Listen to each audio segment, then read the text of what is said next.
Well, guys, welcome to Saturday question and answer right here on Digital Outlook. And boy, do I have some great questions that came in this week, and they're coming out of my email. Now, I take questions both from the comments and the emails and try to balance them all out. But either way, guys, one thing I value big time in this space, and especially in our community, is the ability to interact one-on-one with you this way. It is a major deal. Now, I'll tell you what, if I don't know an answer, like there's no question that's too difficult. It doesn't matter what it is, how it relates to this space. I'll tell you what, I will at least attempt it now. If I don't know the answer, or I don't have any information on it, or I don't even have an opinion on it, well, I'm going to tell you. Because I'll tell you one thing for sure, none of us know what tomorrow holds, do we? That's for sure. But one thing I do know is I know who holds tomorrow. And that's where my confidence comes from, I'll tell you what. But boy, do we have some great questions. Now, the first one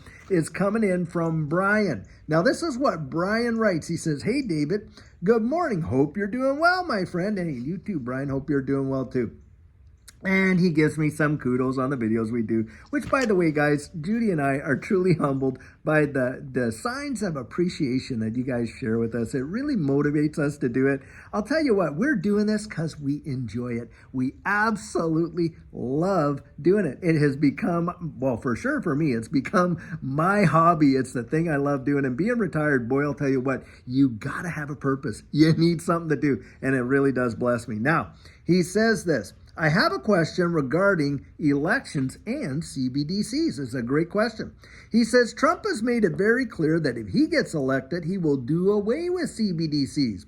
I understand Ripple and XRP go way deeper than just the CBDCs, but how would this affect the overall future and price point for XRP in your opinion?" Well, this is the deal. When it comes to central bank digital currencies, of course, they're being built on distributed ledger technology, and of course, they're individual to nation states around the world. Now, when you think about that, how do these nation states get to interact with one another in that capacity? Well, hey, do they not all have, a lot of them, their own currencies, their own monetary policy, and this and this and that? Of course they do.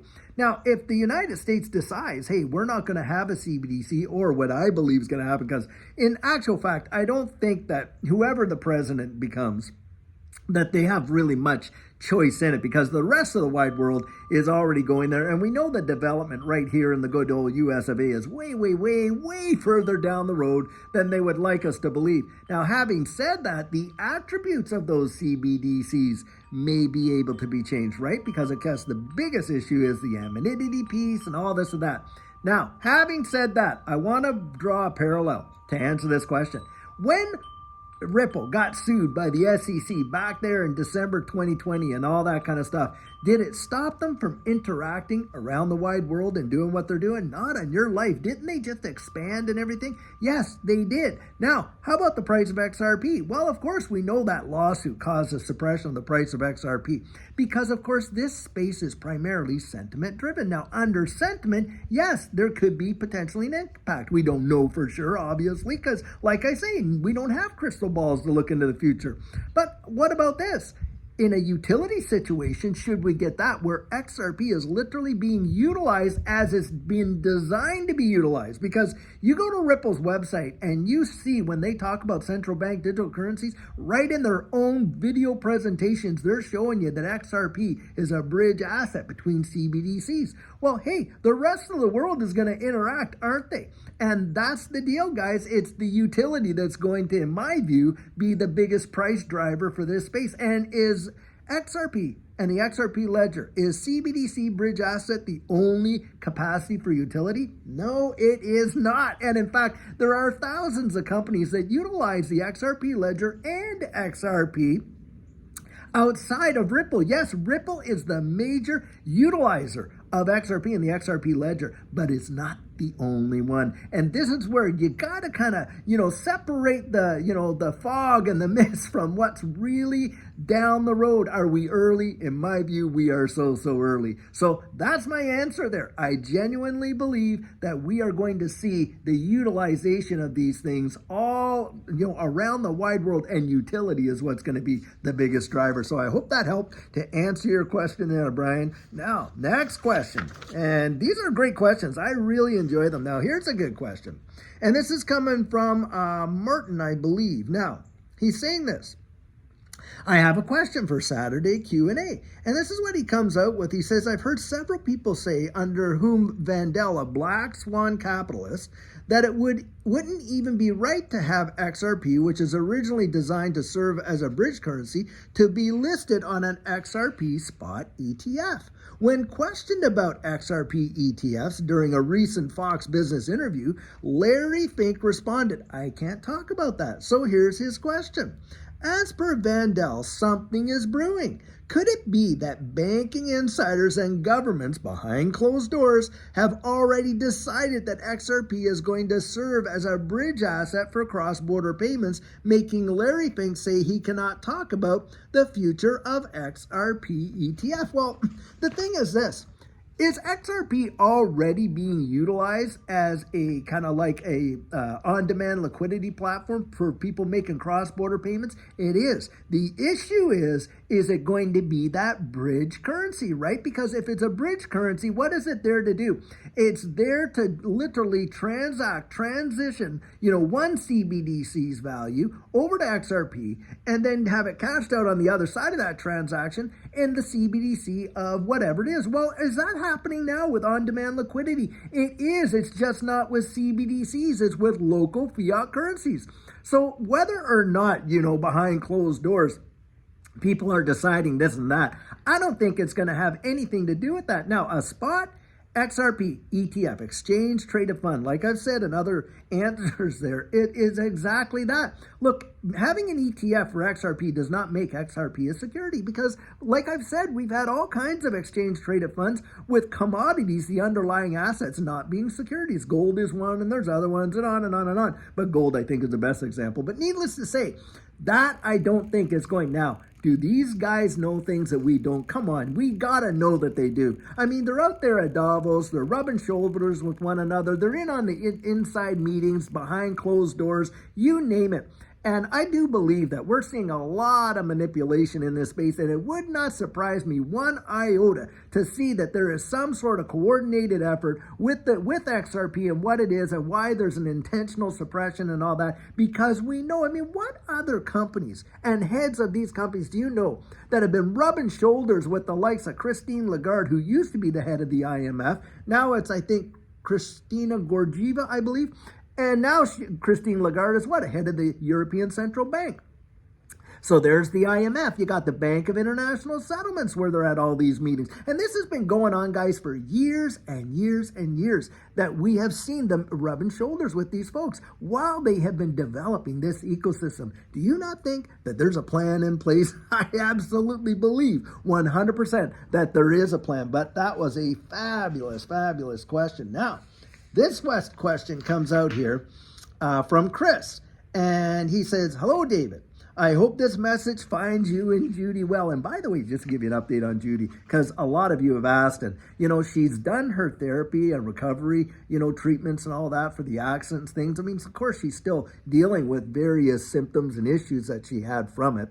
But the whole thing is not totally resolved yet. But boy, I'll tell you, by God's amazing grace, she has definitely been on the mend. So I thought I'd throw that out there. Now, some of you have seen her do some interviews, and you can see that she's back to being her joyful self, which I'm so grateful for. And thanks, guys, for asking. That is real precious. Okay, so now he says, as always, I appreciate your content. Now, after watching the scam with my neighbor, the one we did with John, who is the CEO of Exos Aerospace, and how even a guy that's running a 10 to hundreds of millions of dollars of company out there with, contracts with NASA and things like that, had practically gotten scammed in this space. He literally flew over to Amsterdam to meet these guys. It was truly something. If you haven't watched that interview, you should, because it really shows you how it's not just just people that are naive and simple that can get ripped off in this space. It can happen to the best of us, and this is why we want to be out there guarding our security and keeping our wits about us, right? Okay, now he says this: I am extra cautious, almost paranoid, as you suggested. And he says, look, I opened up an account with the brokerage of Caleb and Brown. And he says, I've been assigned a broker. Now, he says he's got his two-factor authentication in there, but within the site, he did not see a place to enter his account information for funds to be sent to. No, you have to deal with that with your broker. Now, the question he's asked, he says, listen, I emailed my broker, and he said to email him the information he'll handle. Well, guys, he's asking, is that legitimate? It is. In fact, with Caleb and Brown, they're not going to ask you to dump all of your personal financial information. And number one, they're never, and nobody in this space should ever be asking for your 24-word seed phrase. No matter what. There is no broker, there's no agency, there is no exchange. There is nobody that needs that information to assist you in accomplishing any task in this space, whether that be upgrading things or sending, assets to various places, not on your life. So never, not ever, ever release that. Now, giving them your routing information, your ABA, your bank account information, all that kind of stuff, yeah, you're going to send that through email. Now, if you're concerned about whether or not the email, the person you're interacting with, is legit, then my recommendation is you get on and call the corporate headquarters for Caleb and Brown, and you validate it. And you validate the email address and all that and that. And there's nothing wrong, guys, with asking questions. I would never be offended if someone was asking me questions to validate that information so they are insured to be talking with me. Now, having said that, look, on my channel, you're going to get people. I've seen people have my avatar on there, and the name looks practically like me, and they're telling you to connect with them through WhatsApp or who knows what. And people have done that, and then they've emailed me and said, hey, what a great conversation we had. And I've written them back immediately and said, listen, that was not me. I don't have a WhatsApp. I don't utilize those things. Guys, you notice there's no sponsors on our channel at this, but especially with respect to any tokens that are being shilled or anything like that. There's nothing like that. And the reason for that is because we value this space. And I myself have been taken by all kinds of these kind of scams that come out there, and you have to be so vigilant. So if you think that you're talking with me and you're not seeing that black circle around my name, the way it shows to validate it's me, then it is not me, no matter how much it sounds like. It's not. And I've reached out to people and said, listen, I don't want you to get hurt. I don't want you to get scammed. So I'll tell you what, I would never be offended with somebody wanting to make sure, especially anyone signing up for my coaching. Look, the only way to get involved with my coaching, at present anyway, is through coaching@thedigitaloutlook.com. Now, I do respond to every email. Now, there's a lot of folks that will write in, and I don't hear back. And I think a lot of times because, they get my emails and they're coming back into their spam, but I don't send out spam emails or junk emails or anything like that. I only respond to the emails I get. But guys, just check your folders. If you've been waiting on a response from me and you're thinking, why hasn't he responded? Check in there, because it's probably more than likely in there. Well, guys, I'll tell you what, I value this community so much. I know Judy and I both do. And I'm really just thrilled with what we're seeing is going on. I mean, all of this stuff that we see, and right now people are just like, oh my goodness, XRP. Guys, look at the fundamentals. Like I said in the video last night, if you haven't seen it, go watch it. It is going to give you a perspective, at least some food for thought. And you want to go out there and look at that. Now, for Judy and I, we see these things as opportunities because it's the fundamentals that we're looking for down the road, exactly just like that. Well, guys, I sure hope you're having an amazing Saturday and really enjoyed answering these questions. And listen, you got a question, you send it to me either by email at coaching@thedigitaloutlook.com, or you leave it in the comments, and we try to answer both and kind of do a fair balance there. So I hope you really kind of caught that. But guys, until tomorrow, when we have our Sugar on Sunday with amazing nuggets of encouragement, have a fabulous one and take care.